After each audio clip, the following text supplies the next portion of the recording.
দিল্লির চরম লেজে গোবরে দশা। তারেক রহমানের সফরে বিজ্ঞপ্তি দিয়েও সরালো ভারতের প্রেসিডেন্ট ভবন। বাংলাদেশের সাথে দাদাগিরি দেখাতে গিয়ে এবার নিজেদের পাতা ফাঁদেই চরম লেজে গোবরে অবস্থায় পড়ল নয়াদিল্লি। যে ভারত একসময় বাংলাদেশকে নিজেদের পকেটের রাষ্ট্র ভাবত, আজ প্রধানমন্ত্রী তারেক রহমানের বজ্রকঠিন শর্তের সামনে সেই সাউথ ব্লকের নীতি নির্ধারকরা আক্ষরিক অর্থেই দিশেহারা। মানবতা বিরোধী অপরাধে মৃত্যুদণ্ডপ্রাপ্ত খুনি শেখ হাসিনাকে ভারতের মাটিতে আশ্রয় দিয়ে ঢাকা দিল্লির সম্পর্ককে যারা বিষিয়ে তুলেছে, আজ তারাই তড়িঘড়ি করে প্রধানমন্ত্রী তারেক রহমানকে সংবর্ধনা দিতে গিয়ে ইতিহাসের সবচেয়ে বড় কূটনৈতিক অপমানের শিকার হলো। ভারতের প্রভাবশালী গণমাধ্যম ইন্ডিয়ান এক্সপ্রেসের ব্রেকিং রিপোর্টে ফাঁস হয়েছে ভারতের প্রেসিডেন্ট ভবনের এই চরম লজ্জাজনক ও হাস্যকর কাণ্ড। কূটনৈতিক শিষ্টাচারকে বুড়ো আঙুল দেখিয়ে শুক্রবার দুপুর 2টার দিকে ভারতের প্রেসিডেন্ট ভবন থেকে হঠাৎ একটি প্রেস বিজ্ঞপ্তি জারি করা হয়। সেখানে বলা হয়, বাংলাদেশের প্রধানমন্ত্রী তারেক রহমানের আনুষ্ঠানিক অভ্যর্থনার পূর্ণাঙ্গ মহড়ার কারণে শনিবার প্রেসিডেন্ট ভবনে নিয়মিত চেঞ্জ অব গার্ড অনুষ্ঠানটি হবে না।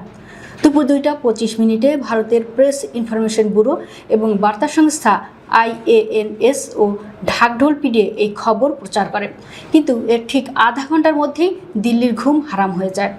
ঢাকার কড়া বার্তার পর দুপুর 3টার দিকে তড়িঘড়ি করে সব জায়গা থেকে বিজ্ঞপ্তিটি সরিয়ে ফেলতে বাধ্য হয় ভারত।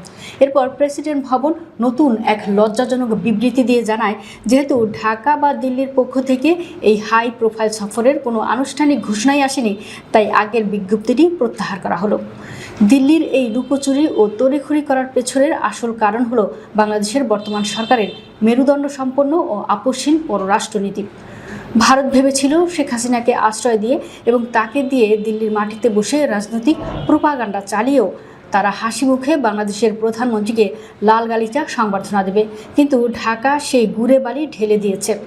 গত 16 আগস্ট বাংলাদেশের পররাষ্ট্র মন্ত্রণালয় অত্যন্ত স্পষ্ট ও কড়া ভাষায় দিল্লিকে জানিয়ে দিয়েছে, মানবতা বিরোধী অপরাধে মৃত্যুদণ্ডপ্রাপ্ত আসামি শেখ হাসিনার ভারতে অবস্থান এবং তার রাজনৈতিক বক্তব্য দ্বিপাক্ষিক পরিবেশকে চরমভাবে বিষিয়ে তুলেছে।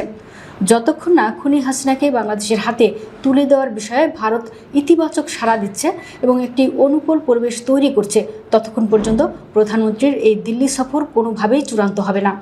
ঢাকার এই বজ্রকঠিন আলটিমেটামের পর ভারত এখন আক্ষরিক অর্থেই খাবি খাচ্ছে। শেখ হাসিনাকে প্রত্যর্পণের জন্য বাংলাদেশের পাঠানো কড়া চিঠির পর দিল্লি এখন আইনি ও বিচারিক প্রক্রিয়ার খোঁড়া অজুহাত দিয়ে সময় ক্ষেপণের চেষ্টা করছে, কিন্তু তারেক রহমানের সরকার বুঝিয়ে দিয়েছে, দিল্লির কোনো দ্বৈত নীতি বা ফাঁকা আশ্বাসে বাংলাদেশ আর ভুলবে না।